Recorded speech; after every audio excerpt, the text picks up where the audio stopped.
So I am here with Anne Alexander. Thanks for being here, Anne. I'm thrilled, positively thrilled to be here. Aw, it's great. So I'm going to read your bio and tell everybody a little bit about who you are, and then we'll dive in. Cool. So Anne Alexander is a dynamic leader, author, and public speaker with a passion for helping people unleash their greatest potential. Anne has led huge content brands like Prevention, National Geographic Book Division, Mindful Magazine, and mindful.org. She's written two New York Times bestselling books and has practiced mindfulness, meditation, and yoga for over 20 years. She has attended an international interfaith seminary and was ordained as an interfaith minister last year. Something we all do in our spare time. She's created workshops and a 14-day challenge on a program she developed called Weight Loss with Love, which we're going to be talking more about. All the while, Anne has been a single parent raising three kids. Her son is a U.S. Marine, and one daughter is heading off to college in Florida at the end of the summer, and another is, as you hear this, will be already off volunteering in Ireland, Spain, and Kenya for the year. So for Anne, rather than dreading the empty nest, she is blossoming into a new chapter, developing a program called Wake Up and Get Going, combining mindfulness, science, spirituality, and motivation to help women thrive at midlife. And we need you. We sure do. Oh my God. Ah, Well, yeah, we all need something. We all need a lot of somethings along the way, right? yes, that's for sure. All right. So let's dive in. So many of us are not happy. Let's talk about weight loss with love. Many of us reach midlife or start moving into midlife and are not very happy about carrying around these extra pounds, feeling like we need to lose some weight, and it gets even harder as we get older. So, you, on the other hand, will say you think of it as a cool opportunity. So, talk to us about that. I totally think about weight loss as a cool opportunity. I actually think it's a gift. And I know that sounds crazy and totally counterintuitive, but I think I'm not alone in the sense of, you hit midlife and we're so habituated, like, it's like everything is for the job, everything is for the kids. We're like, and I am like hand in the air, a complete people pleaser. So I'm always, it's like my eyeballs are always looking outward. I'm always looking at, like, well, what's needed? What does this person need? How is this person feeling? What can we do to make that person feel better? And I think that weight loss is this thing that pulls us back into ourselves. Mm, And it's very concrete and it's constantly with us. And we sort of say, oh, what about me? And mm, I think that, if you look at weight, or like if you have like weight issues, and like, let's just be honest, weight issues can go either way, right? So weight issues can either be like, oh my God, I've gained so much weight. Or weight can be like, oh, I'm restricting my eating. We're talking about disordered eating. So, if I'm saying gaining weight, I'm also, I want to leave room for people who might be sort of, sort of abnegate, like they're like, well, I'm not gonna, I don't deserve it, or I don't have time, or I'm too busy, or whatever. So disordered eating is really what we're talking about here. mm, And it's I think what, I know in my own personal experience, it's what happens when you are so externally focused. mm, And there's so many drivers for that, right? We're busy, busy, busy. We've got the to-do list, we've got the kids, we've got the mortgage, we've got the bills, we've got all of those things which are calling to us and say, pay attention to me, pay attention to me. I need to be done. I need to get to school. I need the permission slip signed. And it's just, sort of chaos. So when I think about weight, or, my body, our bodies, our collective body, it's like I think about weight, or whatever the issue is in menopause, because maybe you're in midlife and it's not weight. Maybe you're not that worried about your weight. Maybe it's insomnia or hot flashes or brain fog, because the reality is we hit menopause, or we hit this midlife zone, and our bodies really do start to change. We lose, our hormones change, we lose muscle, all of these things start to really happen. And focusing on whether it's your weight or whatever the issue is, I think of it as a gift. It's a trigger, and it says, what about me? Mm, Bring it home, bring your attention back to yourself. And it matters. You matter. Your health matters. We could get away with all sorts of things in our 20s. My daughter practically lives on like Captain Crunch and potato chips, and she can get away with it. uh-huh. She can get away with a few hours of sleep. But when we get to midlife, we have, many of us, we have been putting ourselves out extensively, and there's no choice, right? The kid, your kids are sleeping, and it's like your teenager is messing up. These are 3 alarm fires that we live with, and we are perpetually putting ourselves out there. So again, weight loss or the issue of weight, whatever it is that triggers you back to sort of say, hey, wait, I'm not happy. It's a chance to look around yourself and say, wait, I let me pay attention to me. Let me tune in to me, and let me allow myself to put myself back onto the scoreboard. Mm, I think like the last thing I'm going to say on that is just that I feel like we erase ourselves. A mm, lot of mothers know this. You take pictures, and all the pictures are of your kids. Well, oh, here we are, vacation, here we are. But where are you? right. It's that Oftentimes, martyring, right? It's the martyring that, whether we're conscious of it or not, that I need to fall last. right, Yeah, it's so interesting. I just think of this. I My mom will come over and bring, like, this beautiful fruit salad, and I'm always, like, holding back. It's, like, this right. habit I've had since my kids were little that I don't eat unless they take what they Yes, want, and then I'm like, "Okay, well, I'll eat yes, what's left over," you know? yes, I mean, so it's and I don't feel like I have a lot of those habits, but I just noticed that one the other day. So it's right. so ingrained that we may not Yes, notice, and so subtle, right? Or it can be, yes, or yes. dramatic. Yes. Or when the kids get older, what I have found is that when my kids have gotten older, certainly raising this like Marine, it's like, well, he's eating 4 or 5 meatballs. I'm just eating 2, and or I'm keeping up with my teenagers and their eating Uh, habits because they're so hungry. And I'm like, well, just depends. And I've lost track of the fact that my metabolism has slowed down. mhm, So, the number of, the amount of food I need to be eating is less. And mm, the composition of it is different. As we age, yeah, we need to eat a lot more protein. mm, Fiber becomes more important. Nutrients, where our bodies absorb nutrients less effectively. So we sort of glide along forgetting these things or being the martyr, and weight issues are a chance to say, let me come back to me. What is important for me now? right. Okay, so first step is sort of awareness and then coming back.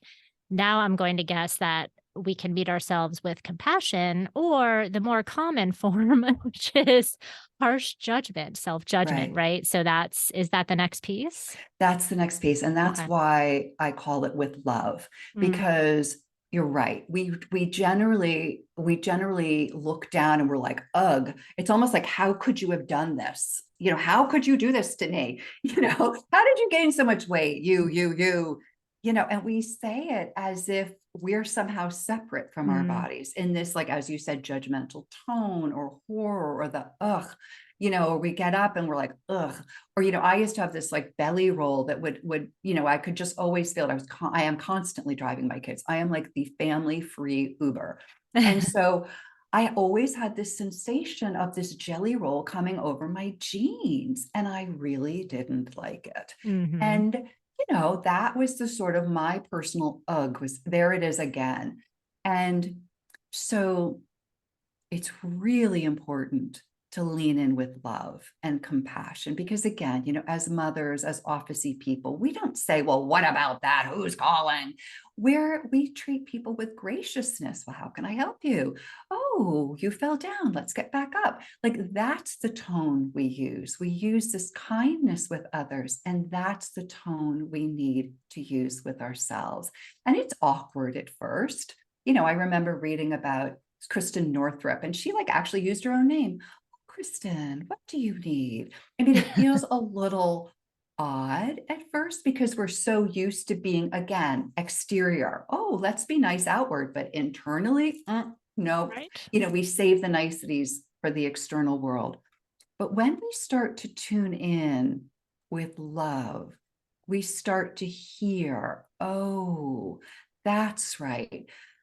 Let me just take a breath. And what I really, really, really, really strongly recommend is a few minutes in the morning. I Mm, have this little triptych. This is this wake up and get going thing.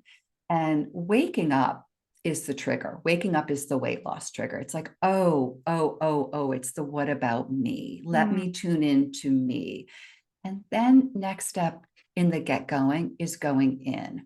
So that's using the opportunity. And I recommend, like for me, I just think it's like brushing my teeth in the morning. It's taking a few minutes in the morning just for yourself. So this is your Shonda time. This is mm-hmm. my me time. And my kids have gotten over it. Like they know they're going to come down. I'm going to be sitting there 6 a.m., 5 a.m., whatever time it is, quietly having a cup of coffee. And, it started out like, oh, I'm going to meditate on the floor. I'm going to have a meditation cushion. I'm going to do this and I'm going to blah, blah, blah. And pretty soon I graduated from off of the floor to my comfy chair to like having a cup of coffee, but it's still in silence. And I sort of vary from the usual mindfulness crowd in strongly, this is just me, this is my personal recommendation, is allowing yourself to get to know yourself. So whereas traditional mindfulness is like, okay, just allow your thoughts to float like clouds across the sky. Don't get attached to your stories. I'm like, because this is your chance. And if you start this as a daily practice, this is your chance to get to know you Mm, and your stories. mm. And we all have them. We all have our Yeah. Oh, well, stories. Like, yeah. there's like the sad me, oh, the what about me, or the oh, I didn't get picked me, or the oh, me, or the sad me, or the angry me. Like, you start to do this regularly. And I did this really intensively. I've done this very intensively at different periods of my life. Mm, And, when I got divorced, there was a lot of sad me and angry and mad, and I was mad at him. And it's kind of like watching, I have a very visual mind. So it's like mm, for me, it's like watching Netflix. And it was like I could replay the Netflix in my mind over and over. He did this, then he did this, then I did this, blah, blah, blah. And what happens is if you sit with yourself for a while, again, I recommend in the morning, just quietly allowing these thoughts to come up. And usually I follow sort of the prompts of what am I thinking? What am I feeling? What's coming up for me today? mhm, mhm. Just allowing your mind to kind of listen. So I What guess I'm hearing there's like this combination of the mindfulness, which is observing with a non-judgmental attitude, but you're allowing yourself to follow the story a little bit, but trying to still stay in that observer stance of I'm going to watch it. I'm not going to get completely or try not to get completely lost in it so that I hang out there forever, but it's more I can explore it and I can see, explore it. okay, yeah, I can explore which it. is a dance. I mean, I think that's kind of like this delicate dance of we can get lost in it. So a And practice, just like you're and talking about. to be perfectly honest, sometimes I think we need to get lost in it. Oh, yeah. Sometimes when Yeah. we have stuff coming up, we need to get lost in it. Like And we come need to a like therapist because that's, I mean, that's a piece of it, right? You have to process some of you it because know you'll get stuck there otherwise, but otherwise, and definitely. sometimes there's reasons to be angry and outraged and Oh, yeah. sad and disappointed. And if we can't listen to ourselves, we're putting a huge burden on our friends, or we're expecting a lot of therapy, and nobody has that much time to, go to a therapist like 3, 4 times a week. I mean, it's Mhm. just unrealistic. So I think I personally think it's important to allow yourself to get lost in it. And the good thing is, oftentimes you get sick of it. You're like, I've been down that. It's like for Mm, me, I've watched the Netflix of the mm, sad me. I've done it. And then I can come out of it. I'm like, oh, I'm in this big long reverie about me and this and that, and I'm upset, and this person said that, or Yeah. And I'm like, I'm coming out of it and I'm like, oh my God, I just went down the same rabbit hole, or that's my anxiety speaking, or that's the sadness speaking. And I think that you come to get to know yourself, Mm-hmm. and you come to get to know those voices, and Hopefully, hopefully. So I think, okay, so I just want to kind of keep the structure that you're talking about is okay, I'm hearing it's checking in, creating this deliberate habit of a little bit of space and time that's just for us, just for you right. to explore. And that might be, like you're saying, meditation, prayer. You might have a few prompts, like you're saying, which for you are the what am I feeling? What am I thinking? What's here to be noticed kind Right. of thing? What Okay. am I thinking? What am I feeling? What's coming up for What's me coming up for today? me? Okay. Yeah, and I talk about adding, sometimes I talk about the triangle of awareness in mindfulness, which is our Right, thoughts, our body sensations, our emotions, which is very much what you're talking about. It's just a right, structure. And right. I also add, what am I really craving today? Meaning, like, what am I Mhm. really, really needing in this moment, in Right. this day, which is also what you're saying, what's coming up for me. Absolutely. So it's a And different version of the same thing, really. right. And Yeah. I think that what I have found is that, and I've worked with other people on this, is that there is this craving sometimes to get to know ourselves. Mm, And once we've inventoried it, once we've heard our own sad stories, once we've accepted them, once we've leaned into the hurt places or the sad places or the angry places or the misjudged places, once we've done it, it's kind of like, it's like Mary Kondo, like you've yeah. done it. You've done the inventory. It's like a mindful inventory of who am I now at this moment in my life. And then you can get to the good stuff. It's So like as part of that letting go, when you say Marie Kondo, it's sort of like organizing and then I see this, so I have names for it, categories for it, and I can also let go of some of I this. Is can that let go. yeah, That's right. yeah. That's right. Because you begin to see it really doesn't serve you and it's Mm, old. mm, So, absolutely, I find that as you bring these things up to the surface, you recognize them. Oh, that's my pattern. Oh, that's what I still believe about myself. It doesn't stand up to the light of day, yeah, and you yeah. no longer need to carry that baggage around. And if we're looking at this now through the lens of weight loss, you can also look at it through, what are my eating habits? Okay. What am I Yep, doing when I'm eating? right. Maybe you wake up the next day and you ate a lot yesterday, and you can still kind of feel it in that sort of grossness, like, wow, I really did it yesterday. Tune in. What were you thinking and feeling before you, like, let's just use an example. Let's just say you had a stressful day and you went through the Wendy's drive-through and ate two burgers before you got home.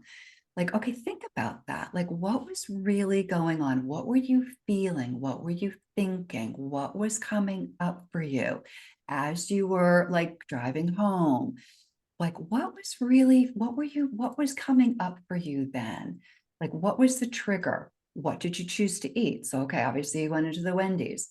What did you feel like afterwards? Mhm. And allow yourself to go through it. And maybe it was stress, maybe it was anger, maybe it was upset, maybe it was, like whatever it was. How did you feel as you were eating them? Like maybe you enjoyed the first couple bites. Maybe you felt like, I'm releasing, or I've been holding it in all day and I'm angry and I'm holding it in and I'm eating. And then afterwards, maybe you just feel like, oh, like I don't have to think about that anymore. But now you have a new thing. You're like, oh, I'm so grossed out. Mm, Like whatever it is, just allow yourself to focus. Because what happens is you begin to realize, oh, this is what I do. When I get that pressure valve of stress or mm, anger or upset or despair or loneliness, I start to do that. I go to the right. Wendy's or the donuts or the alcohol. And it's by seeing that you really can come to say, oh, hey, today I'm having a crappy day. What else can I do for myself? Because otherwise, we're mindlessly on that path. Right. And what this process of allowing ourselves to see ourselves and check in and say, what really happened? Let me thin slice that, allows yourself to sort of say, oh, this is my pattern. Yeah. When I feel this, I do that. And then you open yourself up to other possibilities. Well, what can I do instead of that? Mm, So it isn't this automatic, oh, I'm like a pinball. Bunk, this is what I do. Then I do that. Then I do this. Oh, and now I feel lousy day after day. It's like, wait a second. One doesn't have to equal two, doesn't have to equal three. Let's just say, instead of that happening in the car, there's so many physiological triggers. Maybe you say, I had a really crappy day. I'm not even going to drive past the Wendy's today. I'm Mhm. going to take another route. Maybe I'm actually going to take a few minutes in my car, pull over at a park, and do some breathing. I want a buffer before I go from that stress of the office to the stress and chaos of home. Mhm. I'm allowing a buffer to like comfort me, Yeah. and then there's And all the other things. interrupting that pattern and that habit and Right. that cycle, right? Yep. And as you're talking, I keep coming back to in my head this ongoing attention to compassion, self-compassion, right? Right. Because again, we can easily, and I know from just working with so many people that we can easily get lost in that judgment. And then we Absolutely. derail ourselves or we just stay stuck there because it's like, I can't believe you did this. What's wrong with you? You're never going to blah, blah, blah, blah, blah versus, okay, honey, look at what happened. That's okay. It's Right. understandable. That whole Right. how would we talk to our best friend, our child, or someone we care about? And Yeah. we have legitimate needs. We Yeah. have very legitimate needs. Mhm. And, oftentimes in all of that busy, busy swirl that we were talking about, we just sort of suppress our needs. And we either ignore them as if they don't exist, or we say we'll get to them later. Or we don't And even, yeah, or don't even recognize them at all, right? Because there's no time. Because that's yeah. right. Yeah. That's right. That's right. And so by giving ourselves that time in the morning or in the evening, whatever it is, to just reflect, to pause. And I like to call it, the soul practice. So it's sitting and settling and sifting through your thoughts in open hearted awareness. The you is understanding, leaning in with curiosity and compassion, and then really allowing yourself to feel loved, Mm, you know and by ending with that feeling of love, it's like giving yourself a warm hug to start the day in this kind of like, I am loved, mm. I am shrouded and like encased in love. And step two, so step one is going in. Step Yep. two is, I like to think of it as going up. And so by that I mean taking a bigger perspective.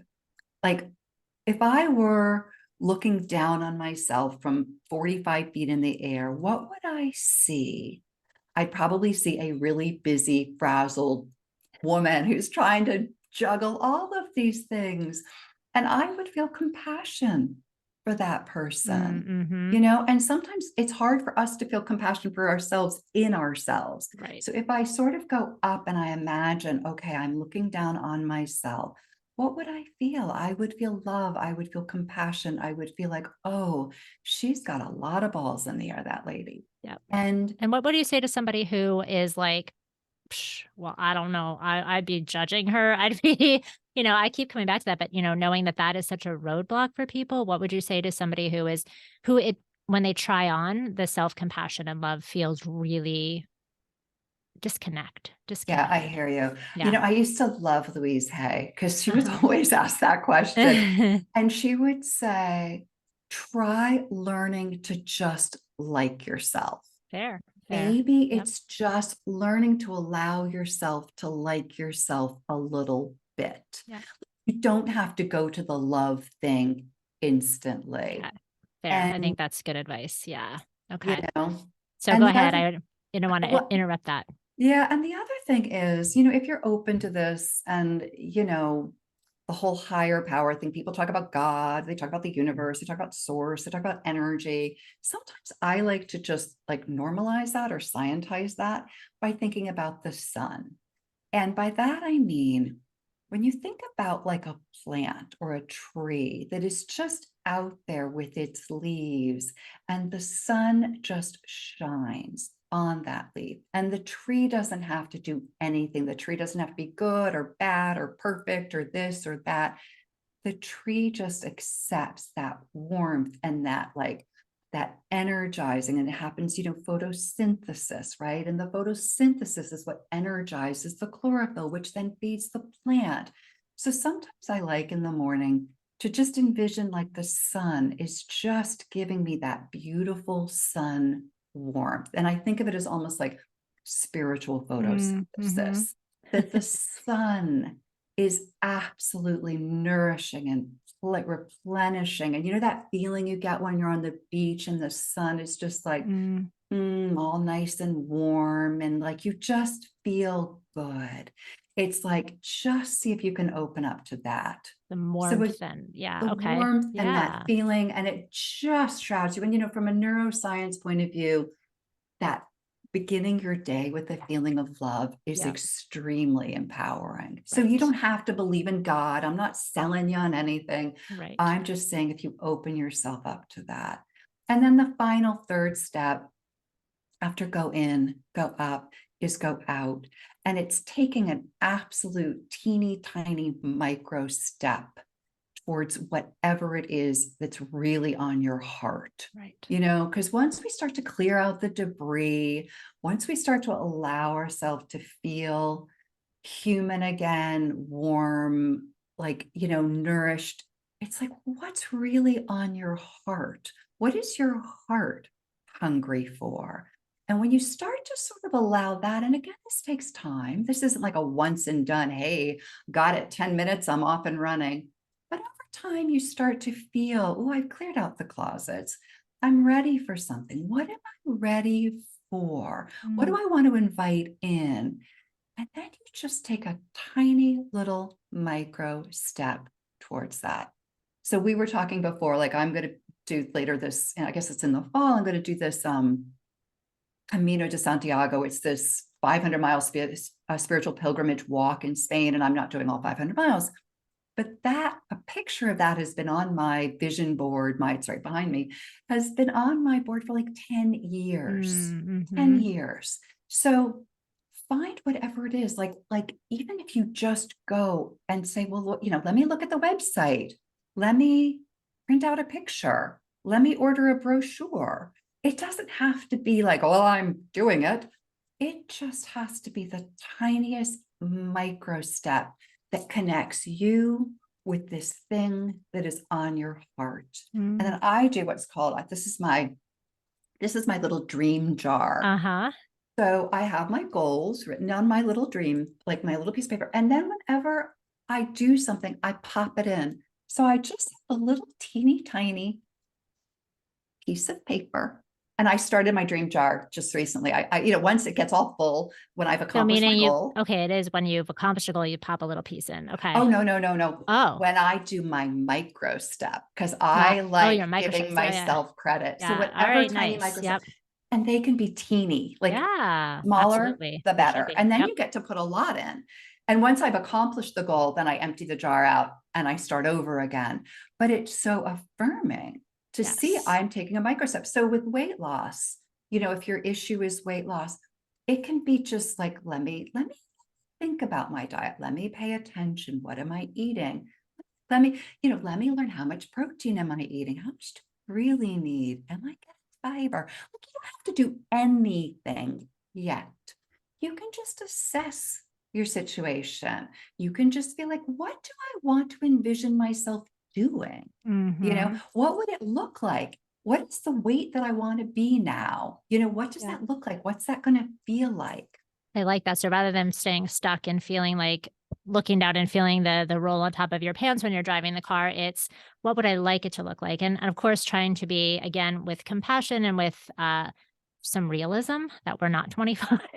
And Absolutely. so it's that combination of acceptance, but also empowerment of I can make some changes. There are some like anything in life, I think, right? There are some pieces I can change and there are some pieces I can't change. Can I accept what I can't?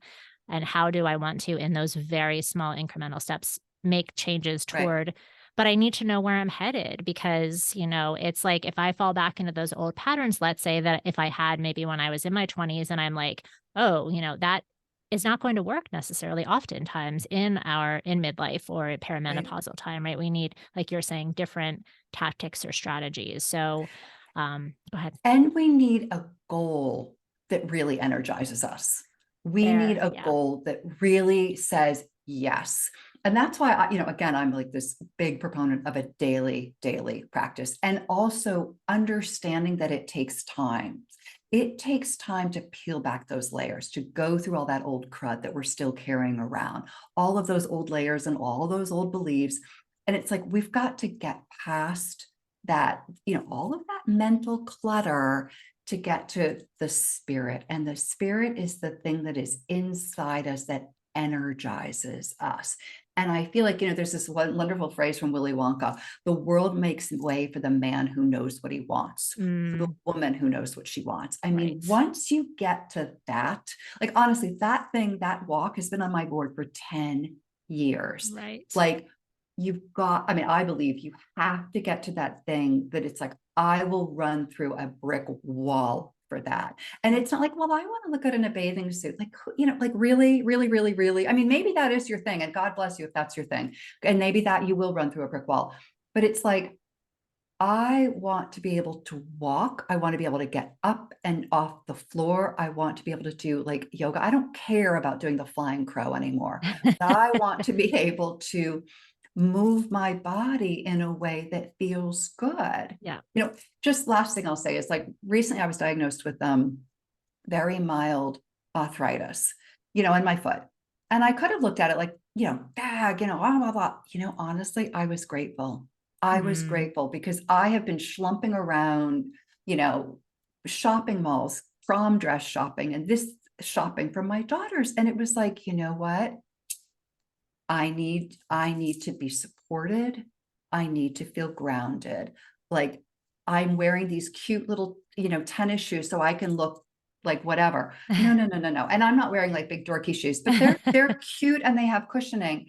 And it's like, I need to remember me, Yeah, that permission, like you started with, right? Or that kind of coming back to yourself, Yep. and honoring that. Yeah, And to be grateful for the triggers that we would normally say, oh, arthritis, God, I don't want to deal with that. It's like, oh, no, no, no, no, no, no, no, no.